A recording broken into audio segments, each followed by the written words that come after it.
근데 여러분들 인생 살면서 모든 사람들이 마음에 들 수 있을까요? 그건 불가능해요. 왜 불가능하냐면은 다 달랐는데 어떻게 나하고 생각이 다르다고 미워할 필요까지 있느냐 이거예요. 그냥 네모나면 네모난 대로, 세모나면 세모난 대로, 동그라면 동그란 대로 인정해주면 돼요. 그리고 제가 40이 들어서 제일 감사한 것 중에 하나가 30대 때는 일일이 다 지적해주고 가르쳐야지 속이 편했는데 40대는 안 그래요. 왜 안 그러느냐면 귀찮아. 그런 거를 일일이 다 신경 쓴다는 것 자체가 귀찮아요. 그런 것까지 신경 쓰고 살 필요가 없는데 뭐하러 그렇게 크고 세세한 것까지 관심을 갖고 사느냐 이거예요.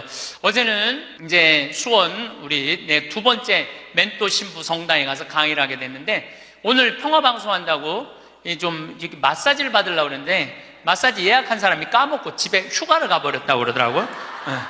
그래갖고 이제 직원을 바깥에서 운전하는 직원을 한 30분 정도 기다리는데, 그 성균관대학, 수원에 성균관대학이 있는 데인데, 그 수많은 젊은 여대생들이 확 지나가더라고요. 그런데 참 슬픈 건지 좋은 건지 모르겠는데, 지나만 가지 얼굴이 안 보여. 눈이 이게 침침해갖고요. 이쁜 여자가 안 보여, 이쁜 여자가. 그것도 한편으로는 참 좋다. 그런 생각도 들더라고요. 근데 이제 30분을 내가 길에서 기다리다가 직원이 뭐 때문에 잘못돼갖고 늦게 도착을 했는데 내가 딱 탔는데 우리 직원이 그러는 거예요. 지금 왜 신경질을 안 부리세요? 그러더라고요. 근데 부리고는 싶은데 기운이 없어. 신경질 부릴 기운이 없어. 그래서, 나이를 먹는 게 좋은 면도 있구나. 사소한 것에 신경이 점점 멀어지는 참 좋은 것도 있구나. 이런 생각이 들어요. 제가 늘 강의 때 말씀드리지만은 우리가 모든 사람 사랑하기 쉽지 않아요. 근데 문제는 동그란 사람들이야. 마음이 예쁜 사람들은 모든 사람 사랑하려고 그래요. 난 그 사람들이 제일 짜증나는 사람들이에요. 모두 사랑하려고 덤비는 사람들. 예수님은 모두 사랑하라고 그런 적이 없어요. 서로 사랑하라고 그랬죠. 이제 모두 사랑하라고 그랬어요. 여러분도 오늘 이후부터 서로 사랑하세요. 우리 인생에는 궁합이 맞는 사람이 있어요. 이거 아주 중요합니다. 나하고 궁합이 맞는 사람이 있어요. 저는 내 인생에 참 궁합 맞는 사람들이 많은 편인데 내 인생 가장 궁합 잘 맞았던 분은 2012년에 돌아가신 87세에 돌아가신 김창린 필립보 신부님이 나하고 궁합이 제일 잘 맞았던 신부님이에요. 근데 이 신부님은 내가 신학생 때 별명이 호랭이 신부님이에요. 호랭이 신부님. 호랭이 신부님인데 얼마나 무서웠느냐 하면은 미사 딱 문 딱 잠궜어요. 미사 시작하면. 그리고 미사 때 움직이잖아요? 그 자리에서 쫓아냈어요. 나가라고. 미사 때 움직이면은. 조금도 떠드는 걸 못 보셨어요. 조금만. 만약에 애가 뛰어다닌다 그럼 애 3살 4살도 욕을 바가지로 얻어먹어. 욕을. 그리고 그 엄마는 말할 것도 없고. 하면은 내가 그 신부님 철산성당 보좌 신부로 있을 때인데 미사라는데 꼬마가 저 앞에서부터 오는 거야. 모든 교우들이 얼음이 됐어요.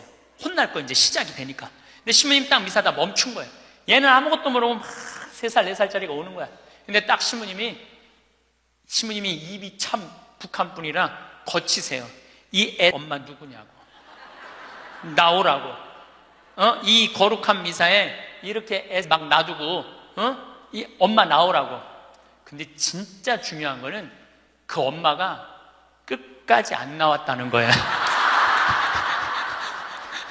너무 무서우니까 못 나온 거야.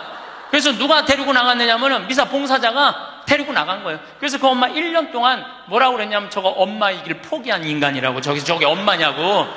그만큼 무서웠어요. 근데 이 신부님은 참 원칙적인 분이세요. 신앙에 애누리가 없는 분이에요. 그리고 내가 보좌 신부 때 이렇게 보면은 판공성사 이제 한참 하잖아요. 그럼 우리 그때는 신자가 14,000명이었어.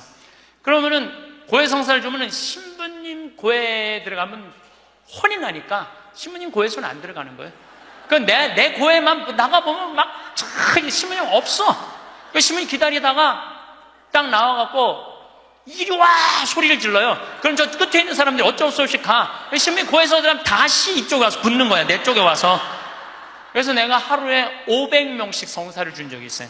하루에 500명씩. 그러니까 그렇게 성사를 많이 줘갖고 나중에는 어떤 보좌 신부 때 어떤 병에 걸렸는지 하도 이걸 많이 하다가 이제 한 번은 문을 열고 고해를 듣는데 대답이 없는 거야. 그래서 왜 고해를 안 하냐고 눈을 떠봤더니 내 침대에서 옆에 창문을 열고 이러고 있더라고요. 창문을 열고. 그렇게 무서운 신부님이었는데 참 편안했어요.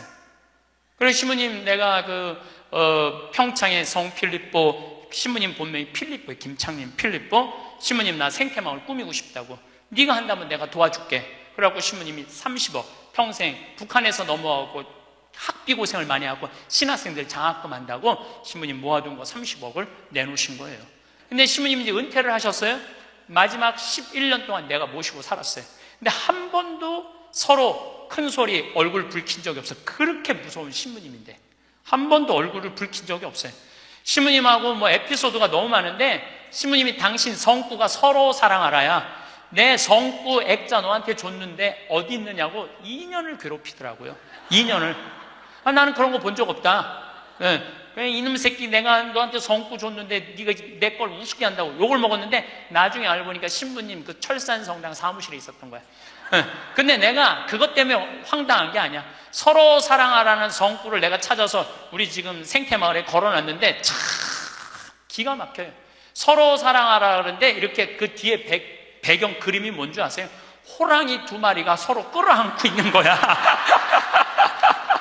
한번 생태마을에 오시면 한번 보세요. 하여튼 호랑이. 그런데도 신부님하고 마지막까지 정말로 아버지 아들같이 잘 지냈어요. 근데 이제 신부님이 2월 15일 날 입원하셨는데 뭐 이제 한 3개월 보름 정도 했는데 월요일 날 돌아가실 것 같아서 우리 주교님들 다 모이고 교구청 신부들 다 모여갖고 돌아가신다고 그러는데 신부님이 안 돌아가시는 거야. 밤 12시가 돼도.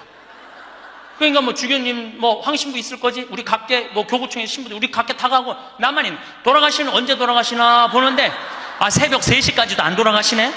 나는 다음날 강의 있는데 라고 신부님 하여튼 나 지금 바빠서 간다고 갔는데 이틀 지났는데 느낌이 이상해. 그래서 부관장 신부한테 네가 나머지 다 해라. 나 아무래도 신부님 돌아가실 것 같다. 그래서 이제 수원 빈센트 병원에 왔어요. 딱 왔는데 신부님이 이틀 동안 혼수 상태에 계시더라고. 그래서 내가 신부님 귀에다가 이렇게 말했어요. 신부님 이제 가셔라. 신부님 힘든데 신부님도 가셔야지. 신부님도 편안하고 나도 힘들어 죽겠다 왔다 갔다 그랬는데 신부님이 눈을 딱 뜨는 거예요. 얼마나 놀랬는지 몰라요. 죽으라고 그러는데 눈 뜨니까 얼마나 내가 놀래. 그랬더니 그 신부님 모시는 자매가 그러더라고요. 부부가 아유 저거 보라고 이틀 동안 그렇게 많은 신부님들이 그렇게 많은 그 은인들이 지인들이 와서 신부님 눈 뜨라고 그래도 눈 한 번 안 뜨더니 저 사랑하는 신부가 와서 신부님 이제 가시라고 그러니까 눈 뜨는 거 보라고 신부님 매일 저를 위한 미사를 하셨거든요. 매일매일. 그래서 내가 이제 신부님한테 그랬죠. 신부님 평생에 내 바람막이 돼주시고 나 행복하게 해줘서 너무너무 감사하다고. 나는 사제생활은 정말로 반은 신부님 때문에 행복하게 살았다고. 여기 이제 내가 그날 다 오라고 그랬거든요. 신부님 지인들 다 눈 한번 마주치라고. 신부님 다 마주치시더라고요. 그러더니 나하고 딱 눈을 마주치시면서 돌아가시더라고요. 그래서 신부님이 내 품에서 돌아가셨어. 그러니까 신부님은 나하고 궁합이 맞은 거죠. 그래서 난 그분하고 평생 참 행복하게 살았어요. 여러분들도 마찬가지예요. 여러분들하고 궁합이 맞는 사람이 있어. 근데 이 동그란 사람 얘기 이제 뭐 내가 옛날에 화가 나십니까에도 말씀드렸지만 동그란 사람들은 뭐가 있냐면 예수님 사랑하는 마음이 이쁘니까 남 상처 주는 걸 못해. 왜냐하면 예수님한테 미안하니까. 남 상처 주는 걸 못하는 거야. 동그란 사람이 대림절 맞이하고 예수님 성탄 맞이하고 빠마를 탁 했는데 삐죽한 놈이 와서 한마디 해요. 빠마를 왜 그렇게 했어? 얼굴이 떡판 같잖아. 그러면 동그란 사람은요 가슴에서 피가 떨어져요. 안 그래도 얼굴 둥글럽적해갖고 스트레스 받는데 떡판이라고 그러면 얼마나 상처를 입어요. 그런데도 동그란 사람은 그 삐죽한 사람한테 싫은 소리 못해요. 기껏 햄되는 소리가, 그러게 이번에 하다가 보니까 이렇게 나왔네. 다음에 내가 잘할게. 뭘 잘못했다고 다음에 잘한대. 그리고 어디 가서 우느냐면 성당 가서 운다니까요. 여기 있는 분들 많아. 그런 분들, 동그란 분들 많아. 맨날 울면서 상처 입고. 그래서 동그란 사람들 보면 여기에 구멍이 뽕뽕뽕뽕 나인 사람 많아요, 보면은. 그래서 동그란 사람들이랑 상담을 해보면은요, 정말로 겉보기는 예쁜데 상처는 다 받은 사람 많아. 그러니까 동그란 사람은 삐죽한 놈 만나면 안 돼요. 삐죽한 놈은 누구 만나게 해주면 되냐면 별난 놈 만나게. 별난. 찔러도 안 찔리는. 파마를 왜 그렇게 해서 얼굴 떡판 같잖아. 그럼 별난 사람은 뭐라고 그러느냐면은, 너나 잘하고 다녀, 너나 남 챙겨내지 말고. 그럼 이 사람 상처 안 입어요. 상처 안 입는데 동그란 사람들이 상처를 입는다니까. 그래서 여러분들은 지금 50, 60 되신 분들, 여러분들 앞으로도 50년, 60년 인생 더 살아야 돼요. 미운 사람이랑 뭐하러 힘들게 가요? 내가 마음에 드는 사람, 좋은 사람이랑 가셔야죠. 그래서 오늘 이후부터, 아까도 제가 멘토 얘기했지만은, 우리가 멘토를 잘 만나야 돼요. 그래서 저는 막 보면은 성격 까칠한 사람들 가능한 한 안 만나요. 연락도 안 하고. 내가 좋은 사람들은 난 연락 많이 해요. 전화도 많이 하고 밥도 자주 먹고 참 좋은 것 같아. 우리 나한테 생태마을 꿈이라고 100억 주고, 잠비아에 100억 준 우리 83살 된 우리 은인한, 저는 한 달에 한 번 전화해서 꼭 같이 밥 먹어요. 우리 어머니 아버지도 한 달에 한 번 꼭 같이 밥 먹고. 내가 좋은 사람만 난 전화해서 밥 먹어. 굳이 삐죽한 애 전화해갖고 내가 예수 그리스도 이름으로 저 사람을 사랑하고야 말리라, 난 안 그런다 이거야. 그래서 40 부록이 되면서 유혹도 흔들림도 의심도 별로 없어진 것에 대해서 너무너무 감사하다는 거죠. 50이 지천명이야. 50이 지천명. 50이 되면은 뭐 해야 되느냐면 하늘의 뜻을 아는 나이야. 49가지는 세상에 관심이 많았다면 50부터는 어디에 관심이 많아야 돼? 하늘나라에 관심이 많아야 돼. 여러분들은 49까지는 세상에 속해서 살았어. 세상 일을 많이 하고 살았어요. 그럼 50부터는 이제 내가 이제 어디 갈 거야? 하늘나라 갈 거 아니야, 이제? 이제는 갈 날이 점점 다가오잖아요. 그러면 하느님의 뜻을 알라고 해야 되지 않아요? 하느님의 뜻을. 제가 미사 기도문 중에 너무 좋아하는 기도문이 있어요.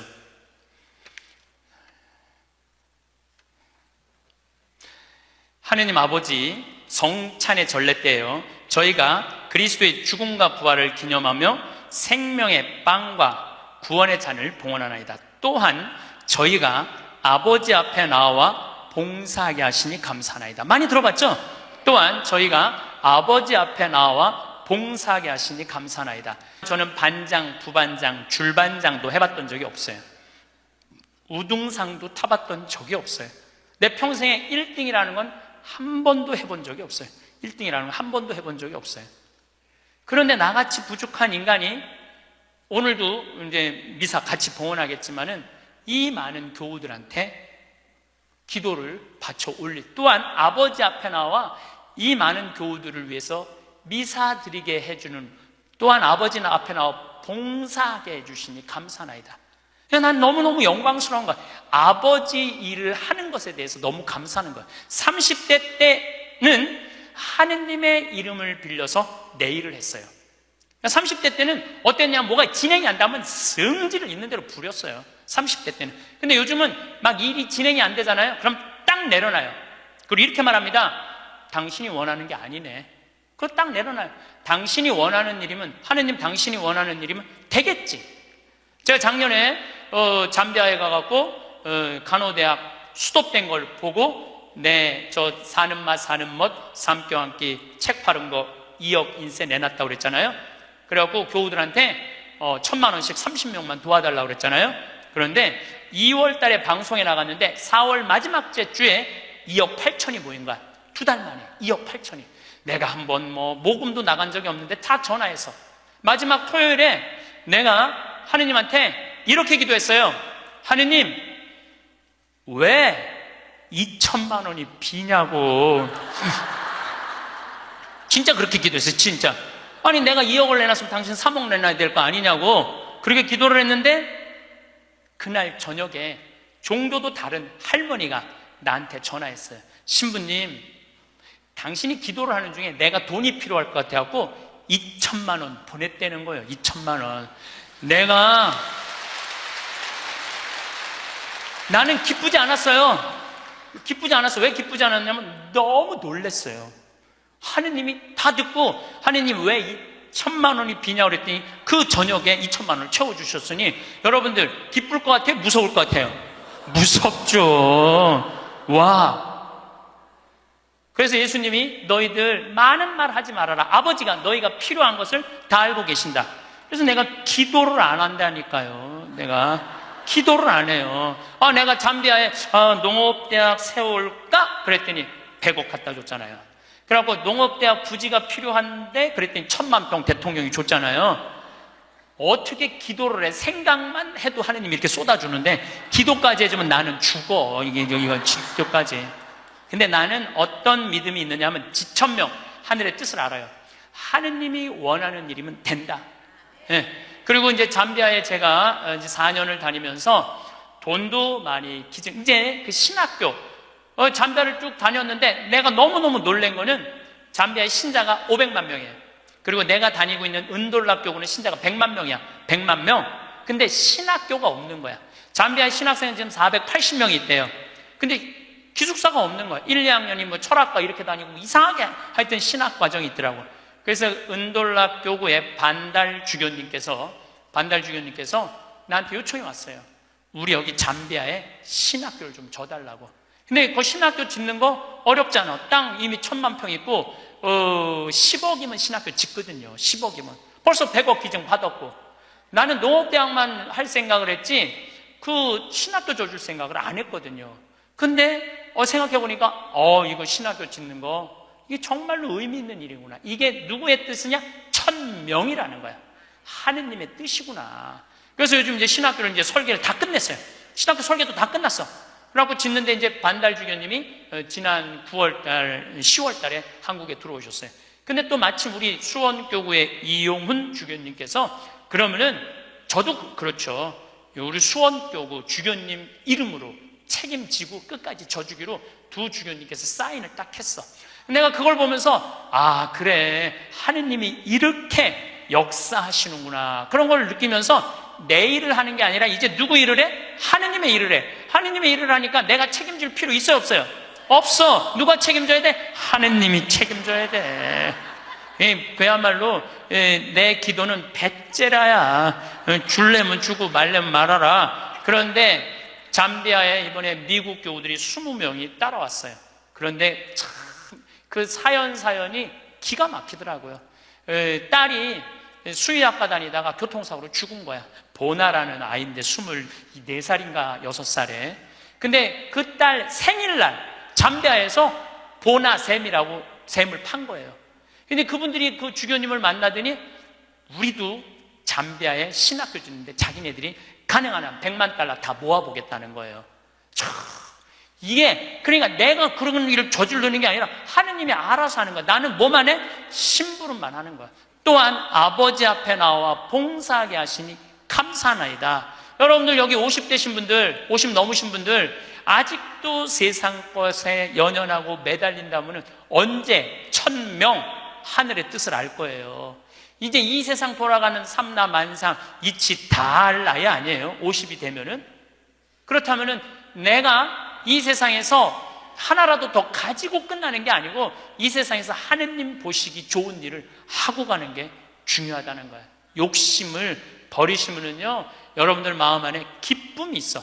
저는 요즘 미사 때마다 우리나라 평화를 위해서, 내가 우리나라 평화를 위해서 미사 지향을 내가 드릴 수 있는 사제가 된다는 거 너무 감사하더라고요.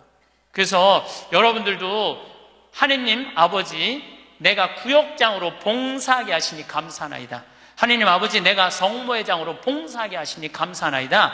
하느님 아버지, 내가 반장으로 봉사하게 하시니 감사하나이다. 이렇게 기도해야 돼. 근데 50이 돼갖고 기껏 텐대는 소리가, 하느님 이번에 프레스티움 단장 안 하게 해주시니 감사하나이다.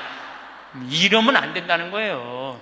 62순이라고 해. 62, 이순. 이순이라는 건 뭐냐면 60이 되면 귀가 편안해야 되는 나이예요. 60. 화가 나지 말아야 돼. 누가 내 욕을 해도 화가 나지 말아야 돼. 근데 60 된 분들 막 누가 내 욕을 해. 그럼 뭐라 그래? 나를 내가 산전수전 다 겪었는데 날 뭘로 보고 내 욕을 해? 내가 이놈을 뻔때를 보여주리라. 이때부터는 나이를 헛먹는 거예요. 누가 내 욕을 해도 화가 나지 말아야 돼. 내 커피숍 하는 친구가 있어. 이 친구가 해준 얘기예요. 무슨 얘기냐면은 1시에 자기 커피숍에 60 먹은 아줌마 10명이 들어오더래요. 그래갖고 야, 커피 한 잔이 6,000원, 7,000원이니까 한 7만 원 버나 보다. 근데 아줌마들이 딱 들어와서 한다는 소리가 우리가 지금 개모임을 해갖고 밥을 많이 먹어갖고 패가 불러서 3잔만 시키겠다고. 3잔만 시키겠다고. 그래서 3잔만 시키더래요. 10명이 상 3개 딱 차려 해갖고. 그랬더니 요즘 리필이 다 되잖아요. 한참 먹더니 또 있더니 와서 리필 해달라고 그러더래. 리필. 또 그 큰 컵에다 리필을 다 해준 거야. 그랬더니 다시 오더니 그러더래요. 이거 우리 귀양 리필 해준 거 우리 나눠 먹게 잔 좀 더 달라고. 그래갖고 1시부터 3시까지 10명이 3잔 시켜서 온갖 수다 그냥 다 박장대소 하고 막 깔깔거리면서 3잔 값을 내고 나가더래요. 너무 가슴이 아프더래요. 왜냐하면은 전기세도 있고 자리세도 있고 월세도 내야 되는데 저 아줌마들 10명이 들어와갖고 3잔만 시켜서 먹고 나가 얼마나 가슴이 아픈지 몰라요. 여러분들 돈이 없으면은 막심 골드 그 150원이야. 스틱 커피 그거 10개 사면 1,500원이야. 그럼 보온병 사다가 종이컵 사다가 종이컵은 안 되지만은 그냥 그 앞에 공원이거든. 그거 먹으면 되지. 왜 그 남의 상처를 이걸 뭐라고 하냐면은 나이값도 못한다고 그러는 거야. 늙으려면 어떻게 늙어? 곱게 늙어. 늙으려면 곱게 늙어야 돼. 나이를 먹으려면은 제대로 먹어야 된다는 거예요. 나는 그래서 우리 직원들 장 보러 나갈 때 절대 못 깎게 해요. 돈 못 깎게. 그거 300원, 400원 깎아서 뭐해? 우리 직원이 지난번에 그러더라고. 자기가 저기 막 호박을 20개 사는데 한 푼도 안 깎길래 하나 더 얹어주더래. 더 얹어주길래 이거 우리 신부님이 깎지 말라고 그런다고. 깎지 말란다고 그래. 나도 농사 짓는 사람이라요. 참 그 농사가 얼마나 어려운데. 할머니들이 두릅 따 갖고 나오고 쑥해 갖고 나오는 거 300원 깎는다, 200원 깎는다 그러다 안 깎아주면 또 그냥 건너 갖고 사고 돌아다니면서 상처는 다 주고 다녀. 그리고 나 돈 아꼈다고. 참. 그 정도로 200원, 300원 깎고 돈 아낄 정도로 돈이 없으면은 그냥 집에 가만히 앉아 있어. 돌아다니지 말고. 그래서 나이값을 해야 된다는 거예요. 나이값. 늙으려면 어떻게 늙어? 곱게 늙어야 돼. 늙으려면. 그리고 60이 되면은 이순이라는 게 뭐냐면은 누가 내 욕을 해도 화가 나지 말아야 되는 것뿐만 아니라 이해 안 되는 게 없어야 돼요. 삼라만상 우주, 아까 1000명이라고 그랬잖아요. 1000명 안에는 우주 만물의 조화까지 다 알아야 돼. 그 60이 되면은 이해 안 되는 게 없어야 돼. 내가 60대 신분 중에 너무너무 멋있는 분 한 분을 알고 계세요. 난 그분 지금 얼굴도 본 적이 없는 분이에요. 얼굴도 본 적이 없는데 이분이 얼마나 멋있느냐 하면은 성모회장이래, 어느 성당에. 근데 내 후배 신부 중에 하나가 5년 전에 옷을 벗었어요. 신학교 때 내가 굉장히 예뻐했던 아이인데 잘 기쁘지 않대. 사제로서 기쁘지 않대. 사제로서 기쁘지 않으니까 미사를 드릴 수가 없는 거예요. 그거 여자 문제보다도 더 고통스러운 거예요. 내가 사제로서 기쁘지 않아. 그래서 나는 더 이상 제사를 드릴 수 없다. 그래서 옷을 벗고 나간 거야. 이 신부 혼자 쭉 사는 거죠. 근데 그 본당 신부였을 때 성모회장님이었대. 성모회장님이었는데 이 신부님이 5년 동안 혼자 사는 걸 알고 딸이 36인가 37이래. 딸한테 그랬대요. 너 그 신부님 알지? 알고 있대. 근데 그 신부 옷 벗은 거 알지? 알고 있대. 근데 너 지금 시집도 안 가고 혼자 사니 이렇게 허송세월 보내지 말고 신부님 외롭고 힘든데 너 신부님한테 시집이나 가서 밥도 해주고 빨래도 해주고 의지가지 하면 어떻겠느냐. 그 성모회장님 남편도 설득했대. 당신 저 본당 신부님 있을 때 저런 사이 하나 있으면 좋겠다고 그러지 않았느냐고. 저 사이 사모면 되지 않겠느냐고. 남편도 설득하고 남편도 좋다고 그랬대. 그래갖고 이번 3월 신부님한테 찾아간 거야. 내 딸 줄 테니까 신부님 혼자 외롭게 살지 말고 나도 내 딸 이제 데리고 같이 살았으면 좋겠다고. 그래서 이번 3월 달에 결혼을 시킨 거야. 60이 되려면 그 정도는 돼야지. 60이 되려면 그 정도는 돼야지. 신부님도 옷 벗고 나가면 내가 저 신부님 더럽다고, 저 신부님 저럴 수 있느냐고, 내가 그렇게 안 봤는데 욕이나 하고 돌이나 던지고, 그건 나이를 헛먹는 거예요. 그 신부는 얼마나 힘들었겠어, 인생 살면서. 자기 맞지도 않는 옷 입고, 이러지도 못하고 저러지도 못하고, 부모님 상처 줄까봐 옷도 못 벗고, 얼마나 힘들겠어. 그 정도 이해는 돼야지. 60이 돼갖고 옷 벗고 나가면 나는 이해가 안 되네. 저 신부님 왜 옷을 벗고 나갔을까? 그래서 60이라는 건요, 정말 아름답기 시작한 나이예요. 저는 60된 여자친구들이 많아요. 진짜로. 근데 60된 분들하고 이렇게 대하면 참 편안해요. 30대, 40대 이 여자들은 불편해. 불편해. 근데 60만 되면은 아주 편안해. 그리고 60이라고 얼굴이 못생긴 것도 아니야. 이뻐, 다. 60은 내가 보기에는 아름답기 시작한 나이예요. 아름다운 모습으로 나이를 들어가는 것. 누가 뭐라 그래도 받아들이고 포용할 수 있는 따뜻한 나이가 저는 60이 아닌가 싶어요. 70이 종심소욕 불육이라고 그래요. 뭐라고 하면 70이면 마음을 따른, 욕구가 일어나는 마음을 따라도 법의 어긋남이 없는 나이야. 그러니까 내가 한 70 넘은 분이 내가 욕심껏 행동을 해도 그게 법에 어긋나지 말아야 돼. 다시 말해서 좀 쉽게 얘기하면 우리 천주교 교우들 알아듣기 쉽게 말하면 70에 내가 하는 행동이 하느님이 하는 행동하고 똑같아야 돼. 70은. 근데 70된 할머니들 막 잔치집에 갔는데 그냥 부친 게 맛있다고 꼬쟁이에 그 집에 뭐 부친 게 남든 뭐 모자라든 상관하지 않고 꼬쟁이에 싸갖고 막, 그게 이제 늙으려면 곱게 늙으려는 거예요. 그러면 안 된다는 거예요. 70. 불류구라는 게 뭐냐면 자야, 자. 예. 자가 넘침이 없는 거. 우리 요셉 성인을 의인이라고 그러죠? 왜 의인이라고 그러는지 아세요? 목수들은 자가 생명이에요. 그래서 길이가 정확해야 돼. 그래서 목수들은 재판할 때도 누구를 불러냐? 목수를 불러요. 목수를 불러갖고 이 사람이 정확하게 계산한 거냐? 누가 다 계산해줘? 목수들이 계산해줬어. 그 의인이야, 의인. 그러니까 어긋남이 없는 거야, 어긋남이. 70이 되면은. 근데 70이 됐는데도 불구하고 욕심을 부리고. 난 70된 할머니들 싸우는 거 많이 봤어요. 우리 생태마을에 노인대학이 많이 오거든요. 그리고 우리 이제 항아리가 거의 1000개 정도 돼요. 항아리가 1000개 정도 되는데 항아리는 열어보면 안 돼요. 그러니까 이제 노인 할머니 한 분이, 내가 들은 얘기야. 할머니 한 분이 와갖고 그 문을 이렇게 걸어두거든요. 근데 문을 열고 들어가더래. 그 항아리 있는 대로. 그래서 봉사자가 할머니 거기 들어가시면 안 돼요. 들은 척도 안 하고 들어가더래. 거기를. 그러더니 이제 항아리를 하나하나 보더래. 그래서 할머니 그 항아리 열어보면 안 돼. 들은 척도 안 하고 항아리를 고무 밴드를 벗기더래. 할머니 그 찍어 먹으면 안 돼. 들은 척도 안 하고 찍어. 그 항아리 하나 200만 원인데 300만 원인데 그거 하나 거기에 구데기 생기면 누가 책임질 건데. 예. 그래서 우리가 나이를 먹어가면 먹어갈수록 상식이 가득 차야 돼요. 나이가 먹을수록 어린아이가 돼가는 경우가 참 많아요. 근데 공자님이 73살까지 살다가 죽었어.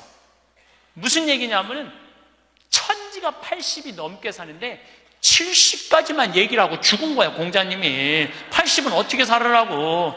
그래서 내가 80을 내가 생각을 해봤어요. 80은 뭐 해야 되는 나이냐면은 생생지심의 나이예요. 생생지심. 생생지심이라는 게 뭐냐면은 생명을 사랑하는 나이야. 80은 생명을 사랑하는 나이. 80까지 살면은 여러분들 감사하지 않아요? 감사하죠? 저는 46세 위암 수술을 하고 매년 가을마다 단풍 구경을 가요. 매년 셋째 주 월요일 날 우리 부관장 출신 신부들하고 단풍 구경을 가는데 너무너무 아름답더라고. 그때 내 기도문이 뭐냐면, 하느님, 올해도 단풍을 보게 해주셔서 감사합니다. 이렇게 아름다운 단풍을 보게 해주셔서 감사합니다. 근데 80이 된 분들은 단풍을 몇 번을 보는 거야? 80번을 보는 거 아니에요. 얼마나 감사해. 근데 80 먹은 할머니들 뭐 다리도 아프고 허리도 아프고 뭐 귀찮지. 근데 이렇게 말해요. 아, 늙으면 죽어야 돼. 사는 게 귀찮아. 사는 게 재미가 하나도 없어. 내가 인생 살아보니까 믿을 놈 한 놈도 없어. 머리 검은 짐승한테는 잘해주는 게 아니야. 80 먹은 할머니가 이렇게 부정적인 얘기를 하면은요, 이 할머니는 인생을 실패한 할머니예요. 실패한 거 아니에요? 생명을 사랑하는 나에 오늘도 이렇게 하루를 나한테 선물로 주신 하느님한테 감사하다고. 진달래를 보면 이번에도 한 번 더 이 아름다운 진달래를 보게 해주셔서 감사하다고. 단풍을 보면 이 아름다운 단풍을 한 번 더 보게 해주셔서 감사하다고. 살아있음에 대해서 감사하고,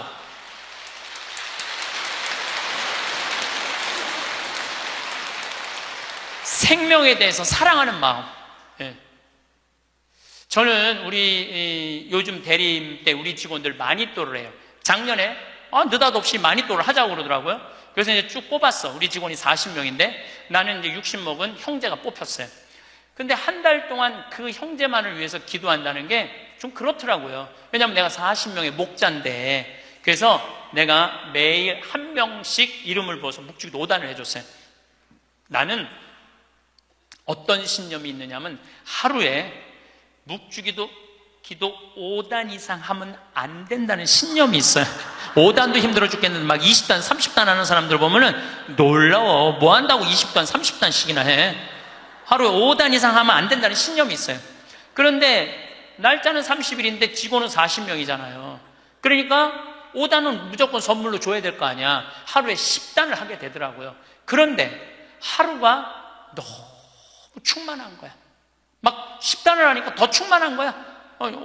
이거 봐라. 남을 위해서 기도하는 게 참 좋으네. 너무 좋더라고, 기도하는 게.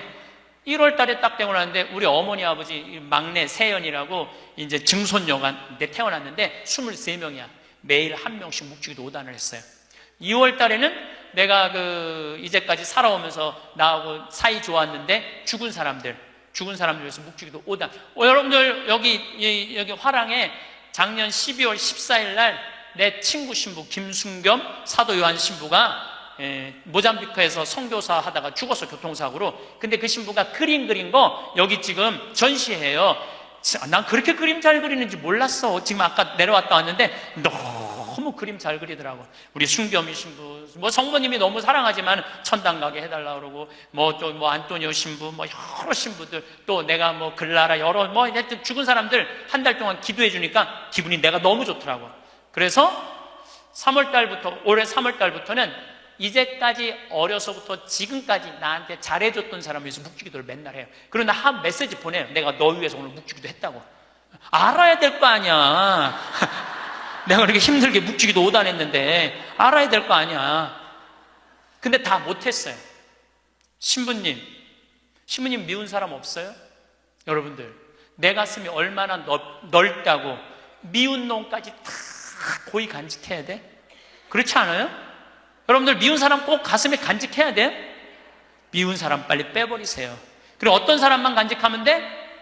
좋은 사람, 소중한 사람만 하면은 그러게도 우리 인생은 벅차요. 내가 6.25 전쟁 똥구멍이 찢어지게 가난할 때 그때 내 돈 떼어먹고 도망간 놈, 내 상처 준 놈 그냥 기억할 필요가 뭐가 있냐 이거예요. 80이 돼서 이제까지 큰 사고 없이 6.25 넘어오고 그 힘든 거 다 넘어와서 지금 살면은 오늘 하루 밥 세끼 먹으면 감사하면 돼요.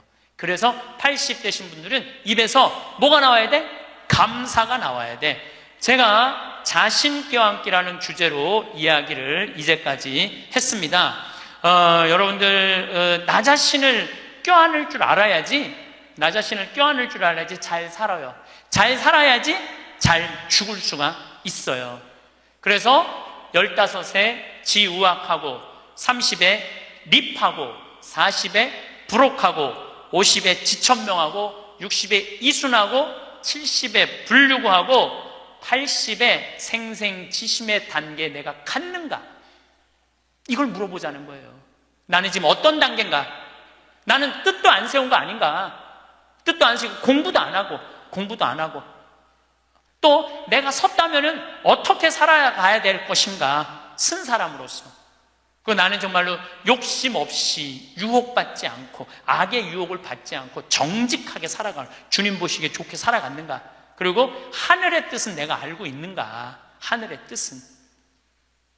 그리고 마음이 평화롭게 이순하고 있는가? 내가 하는 행동이 하느님이 하는 행동하고 똑같은가? 그리고 생명을 사랑하는 나인가? 그걸 알아야 돼. 그러면은 그런 정도의 사람이 되려고 그러면 공부해야 돼. 신부님, 저는요 신학교 공부했죠, 환경공학 공부했죠, 그 다음에 글 공부했어요. 그래서 저는 한국문인 회원이고 국제 팬클럽 회원이에요. 물론 우리 가톨릭 문인 회원이에요. 그래서 글 쓰는 공부 많이 했어요. 제가 잘났다는 게 아니고 끊임없이 공부하는 걸 게을리하면 안 돼요. 저는 요즘 무슨 공부를 하느냐면 성서 공부를 하고 있어요. 안병철 신부님 사도행전 강의 참 열심히 들어요. 최승종 신부님 강의 참 좋아요. 끊임없이 들어요. 요즘 사도 바울에 대해서 공부 많이 해요. 정말로 재밌더라고요. 사도 바오로 보통 분이 아니야. 사도 바오로가 예수님이 30년에 돌아가셨는데 사도 바오로는 35살에 개종을 해요. 5년 동안 천주교 신자를 얼마나 많이 박해했는지 몰라. 5년 동안 집집마다 다니면서 잡아 감옥에다 가뒀어요. 집집마다. 스테파노 죽일 때 옷 들고 있었고, 그리고 다마스커스로 가다가 말에서 떨어지죠. 예수님이 사울아 사울아 왜 나를 박해하느냐. 그리고 35년서부터 45년까지 10년 동안 돌을 닦아요. 돌을.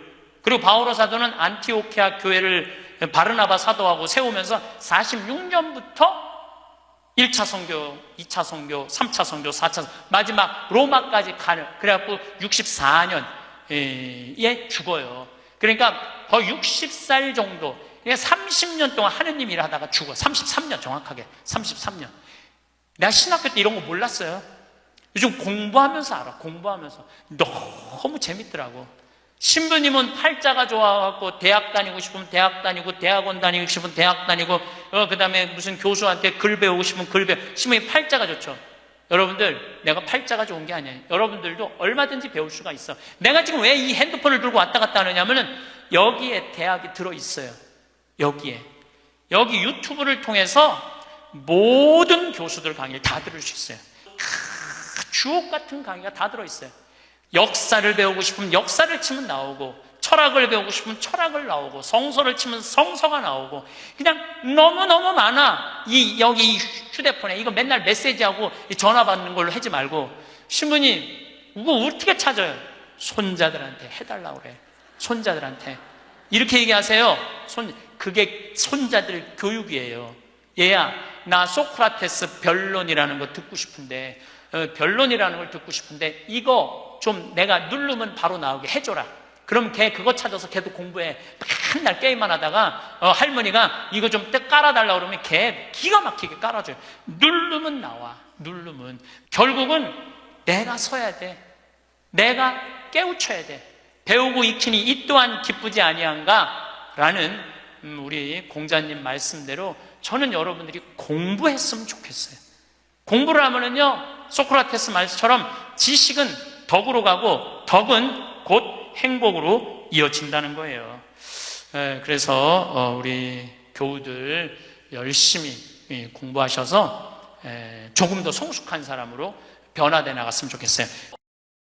나이가 들수록 사람이 편해질 줄 알았습니다. 그런데 이상하게도 오히려 더 어렵게 느껴질 때가 많습니다. 한 사람의 말, 혹은 그 사람의 태도 하나 때문에 하루 종일 기분이 가라앉는 경험이 있습니다. 왜 저 사람은 꼭 저럴까 하는 생각을 수십 번 곱씹게 됩니다.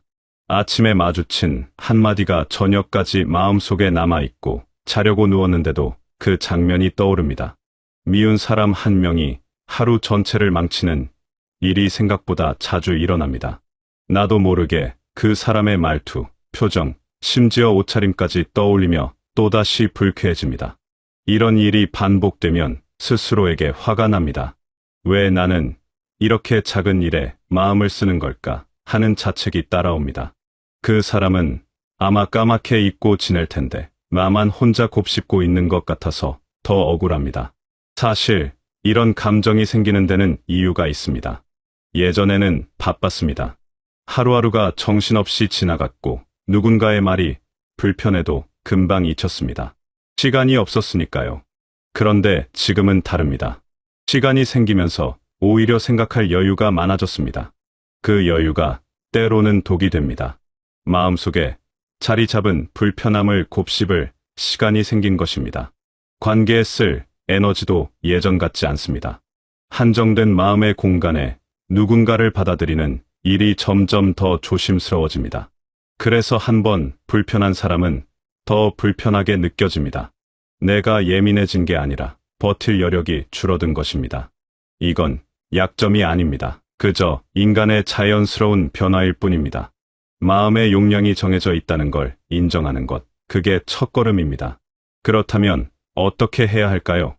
첫 번째는 다름을 인정하는 일입니다. 모든 사람이 내 마음에 들 수는 없습니다. 이 사실을 머리로는 알면서도 마음으로는 받아들이기 어렵습니다. 우리는 살아오면서 틀리다와 다르다를 자주 혼동했습니다. 상대가 나와 다르게 행동하면 그게 틀렸다고 생각했습니다. 그래서 고치려 했습니다. 설득하고 따지고 때로는 화를 내기도 했습니다. 하지만 바뀐 건 없었습니다.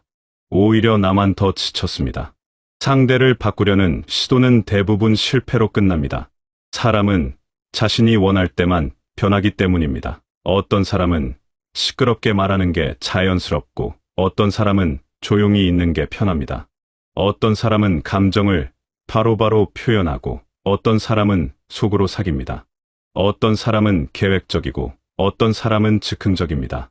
이 모든 게 그냥 다른 것입니다. 틀린 게 아닙니다. 하지만 우리는 나와 다른 방식을 보면 불편해합니다. 내 방식이 맞다고 생각하니까요. 사실 세상에는 수많은 방식이 있습니다. 내 방식도 그중 하나일 뿐입니다. 인정한다는 것은 좋아한다는 뜻이 아닙니다. 그저 싸우지 않겠다는 선택입니다. 이해가 안 되어도 괜찮습니다. 완벽하게 이해할 필요도 없습니다. 다만 그 사람이 그렇게 사는 것을 그냥 그대로 두는 것입니다. 내 기준으로 재단하지 않는 것입니다. 이게 말처럼 쉽지는 않습니다. 여전히 불편하고 여전히 이해 안 되는 순간들이 많습니다. 하지만 싸움을 멈추는 순간 마음이 조금 가벼워지는 걸 느낄 수 있습니다. 상대를 바꾸려는 마음을 내려놓으면 내가 먼저 편해집니다. 상대가 변하기를 기다리는 것보다 내가 받아들이는 것이 훨씬 빠릅니다. 포용은 상대를 위한 미덕처럼 들립니다. 하지만 사실은 나를 위한 선택입니다. 상대를 미워하는 동안 가장 큰 피해를 받는 사람은 나입니다. 분노와 서운함은 상대에게 가지 않습니다. 내 마음 속에 머무릅니다. 그 감정들은 내 시간을 빼앗고 내 에너지를 소모시킵니다. 잠을 설치게 하고 밥맛을 떨어뜨립니다. 미운 사람은 멀쩡히 자기 하루를 살아가는데 나만 그 사람 생각에 하루를 망칩니다. 이건 공평하지 않습니다. 그래서 포용은 관대함의 문제가 아닙니다. 생존의 문제입니다. 내 마음을 지키는 기술입니다. 상대를 용서해서가 아니라 나를 지키기 위해 내려놓는 것입니다. 미운 감정은 독과 같습니다. 상대에게 던지려고 준비한 독을 결국 내가 마시게 됩니다. 미워하면 미워할수록 상대는 멀쩡한데 나만 병듭니다. 스트레스를 받고 혈압이 오르고 몸이 아파집니다. 이 모든 게 내 몸에서 일어나는 일입니다. 상대는 아무 일도 없습니다. 그러니 포용은 착한 사람이 되기 위한 노력이 아닙니다. 건강한 사람으로 살아남기 위한 선택입니다. 미운 사람에게 내 건강을 내줄 이유가 없습니다. 가만히 돌아보면 하루의 생각 중 상당 부분을 미운 사람에게 쓰고 있습니다. 미운 사람의 말은 선명하게 기억하면서 정작 고마웠던 말은 쉽게 잊어버립니다. 인간의 뇌는 부정적인 것을 더 오래 기억하도록 설계되어 있습니다. 위험을 피하기 위한 본능입니다. 하지만 이 본능이 현대를 사는 우리에게는 독이 됩니다. 미운 사람에게 너무 많은 자리를 내주고 있는 것입니다. 내 인생의 주인공이 바뀌어 있는 순간들이 생각보다 많습니다. 아침에 일어나서 제일 먼저 떠오르는 사람이 미운 사람이라면 이미 그 사람이 내 하루를 지배하고 있는 것입니다. 하루를 시작할 때 누구 생각을 하는지 돌아볼 필요가 있습니다. 눈을 뜨자마자 어제 불편했던 그 사람이 떠오른다면 그건 그 사람에게 내 하루의 첫 시간을 내준 것입니다. 밥을 먹으면서도 걸으면서도 쉬면서도 그 사람 생각을 한다면 내 하루 전체를 그 사람에게 바친 것입니다. 이건 너무 아깝습니다. 내 소중한 시간을 미운 사람에게 쓰는 것만큼 허무한 일도 없습니다. 두 번째로 필요한 것은 시선을 옮기는 일입니다. 미운 사람보다 소중한 사람에게 집중하는 것입니다. 삶이 유한하다는 걸 체감하는 순간들이 있습니다. 건강검진 결과를 받아들 때, 오랜만에 만난 친구의 백발을 볼 때 문득 그런 생각이 듭니다. 이미 곁에 있는 좋은 사람들을 당연하게 여겨온 건 아닌지 돌아보게 됩니다. 매일 따뜻하게 말을 건네주는 사람, 내 말을 끝까지 들어주는 사람, 힘들 때 곁에 있어주는 사람. 이런 사람들의 소중함은 쉽게 잊혀집니다. 당연한 것처럼 느껴지기 때문입니다. 좋은 사람은 조용합니다. 시끄럽게 불편함을 주지 않습니다. 그래서 눈에 잘 띄지 않습니다. 반면 불편한 사람은 시끄럽습니다. 자꾸 신경 쓰이게 만듭니다. 그래서 더 많은 관심을 받습니다. 결국 좋은 사람은 뒤로 밀리고 불편한 사람이 앞으로 나옵니다. 이건 불공평합니다. 좋은 사람에게 더 많은 시간과 마음을 써야 하는데 불편한 사람에게 더 많이 쓰게 됩니다. 이 구조를 바꿔야 합니다. 관계는 정리의 문제가 아니라 선택의 문제입니다. 누구를 멀리할 것인가 보다 누구에게 더 마음을 쓸 것인가가 중요합니다. 제한된 시간과 에너지를 어디에 쓸 것인지 결정하는 것입니다.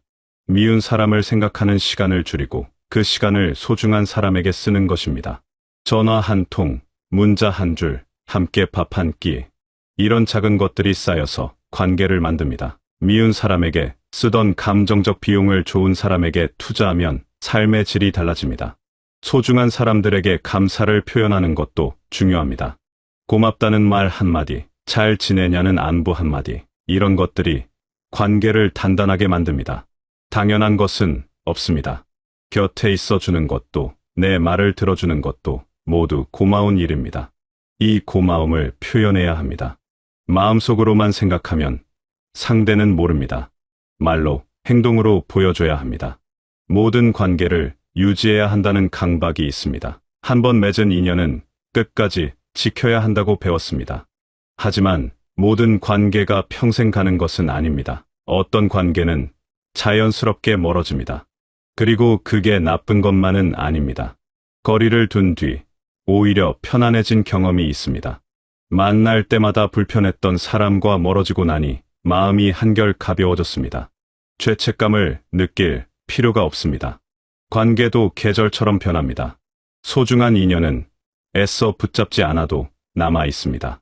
진짜 소중한 사람은 멀리 있어도 연결되어 있고 오래 못 만나도 금방 예전처럼 돌아갑니다. 거리 두기는 냉정함이 아닙니다. 오히려 용기입니다. 불편한 관계를 계속 유지하는 건 쉽습니다. 익숙하니까요. 하지만 그 관계에서 벗어나는 건 어렵습니다. 변화가 두렵고 죄책감이 들고 외로울까봐 걱정됩니다. 그래서 계속 참습니다. 하지만 참는다고 좋아지지 않습니다. 오히려 더 힘들어집니다. 용기를 내서 거리를 두는 것, 그게 나를 지키는 길입니다. 세 번째는 내려놓는 법을 배우는 것입니다. 계획대로 되지 않는 일들이 많아집니다. 몸이 말을 안 듣고 상황이 예상과 다르게 흘러갑니다. 화를 내본 적도 많습니다. 하지만 화를 낸다고 달라진 적은 없습니다. 오히려 내 마음만 더 상했습니다. 내려놓음은 포기가 아닙니다. 여유를 선택하는 것입니다. 완벽하지 않아도 괜찮다는 걸 받아들이는 것입니다. 모든 것을 통제할 수 없다는 걸 인정하는 것입니다. 통제할 수 있는 것과 없는 것을 구분하는 지혜가 필요합니다. 날씨는 통제할 수 없습니다. 다른 사람의 생각도 통제할 수 없습니다. 이미 지나간 일도 통제할 수 없습니다. 통제할 수 없는 것에 에너지를 쓰는 건 낭비입니다. 대신 통제할 수 있는 것에 집중해야 합니다. 내 행동, 내 태도, 내 선택. 이런 것들은 내가 바꿀 수 있습니다. 여기에 에너지를 써야 합니다. 기대를 낮추자 관계가 편해졌습니다. 상대가 꼭 이래야 한다는 생각을 내려놓으니 작은 것에도 감사하게 되었습니다. 꼭 이렇게 해야 한다는 기준을 내려놓으니 숨 쉴 틈이 생겼습니다. 삶이 조금 느슨해져도 괜찮습니다. 팽팽하게 당겨진 줄은 쉽게 끊어집니다. 약간의 여유가 있어야 오래 갑니다. 완벽을 추구하다 지치는 것보다 적당히 좋은 상태를 유지하는 게 더 지혜롭습니다. 내려놓기가 어려운 이유는 두려움 때문입니다. 내려놓으면 모든 게 무너질 것 같습니다. 하지만 실제로 내려놓아 보면 알게 됩니다. 생각보다 무너지지 않습니다. 오히려 더 단단해집니다. 불필요한 것들을 덜어내니 정말 중요한 것들이 보입니다. 힘을 빼니 오히려 더 강해집니다. 이건 역설입니다. 하지만 경험해 본 사람은 압니다.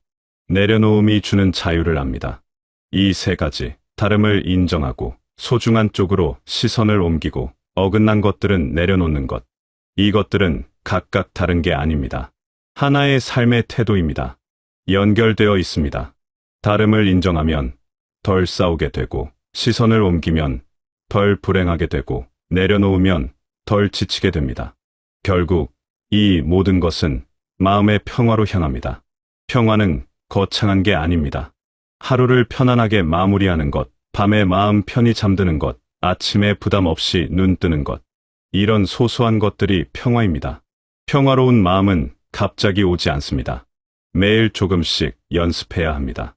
미운 사람이 떠오를 때 의식적으로 다른 생각을 하는 연습. 불편한 상황에서 한 박자 쉬었다가 반응하는 연습.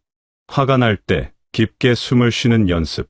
이런 작은 연습들이 쌓여서 평화로운 마음을 만듭니다. 처음에는 어색합니다. 익숙하지 않으니까요.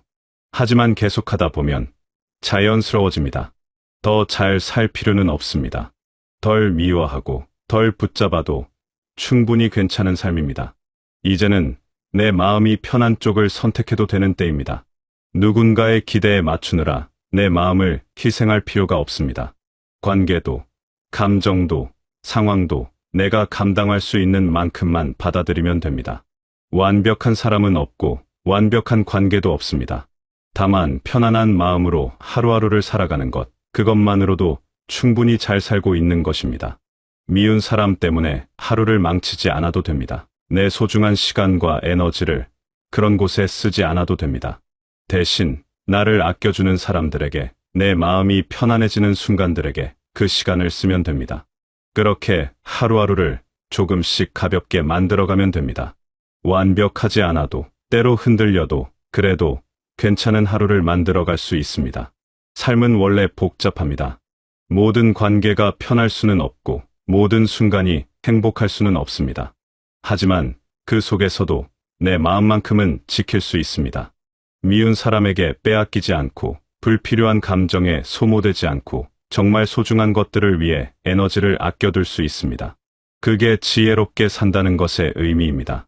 여러분의 마음이 조금이라도 더 편안해지고, 오늘 하루가 조금이라도 더 가벼워지시길 바라겠습니다. 길 바라겠습니다. 길 바라겠습니다. 길 바라겠습니다. 길 바라겠습니다.